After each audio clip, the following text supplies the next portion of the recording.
Samantha, O ano yun? ba ba tayo papawiin ni ma'am? Ang lakas-lakasan ng ulan sa labas, oh. Hindi pa. Parang hindi ka naman nasanay sa gantong kalamidad.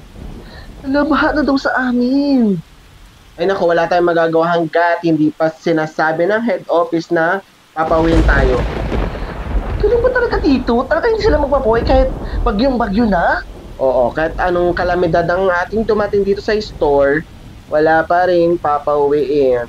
Pag pinauwi tayo, sila ma'am naman ang mayayari ng head office. Ano pala yan? Late na sila magpapaabiso. Buti pa yung mga, ano, yung mga government sarado na. Samantalang tayo bukas pa din kahit bagyong-bagyo. Kahit nga sa amin, oh, nagpas tao. Hanggang bubong na daw yung baha sa amin. Natataranta na ako, Samantha, kasi Huwag kang may magtaranta dyan. baha na kasi sa amin. Siyempre, baka wala akong masakyan pag umuwi ako ngayon. Sabi pa ni ma'am, may street daw tayo dahil wala daw tao. Ha? Mag-i-street pa talaga tayo sa lagay ng panahon sa labas?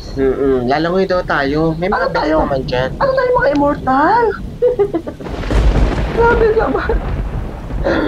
Hindi ka ba nagpaalam kay Ma'am Aika? Nagsabi na ako sa kanya, sila daw mayayari pag pinauwi daw tayo ng maaga.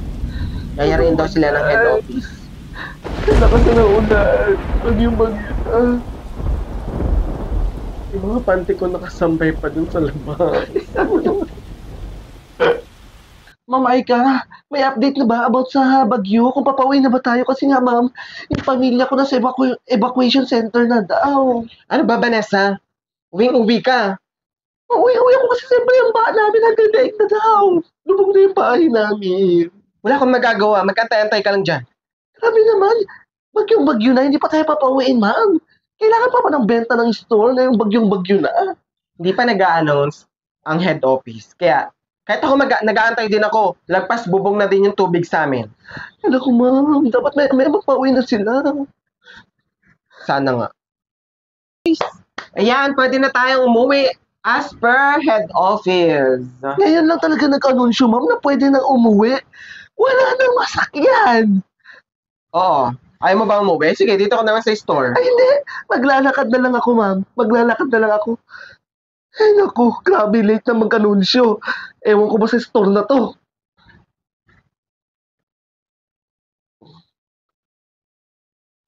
Daming arte. Vanessa, pwede na daw tayo umuwi. Oo, ngayon nga sabi ni ma'am, makakauwi na tayo kasi hanggang leeg na yung baha, bes. Makakauwi pa ba kaya tayo? Lalangoy na lang tayo. Samantha, hanggang leeg na to. Kaya pa ba natin naglakad-agad pa uwi? Hindi ko kaya. Ang lalim na ng baha.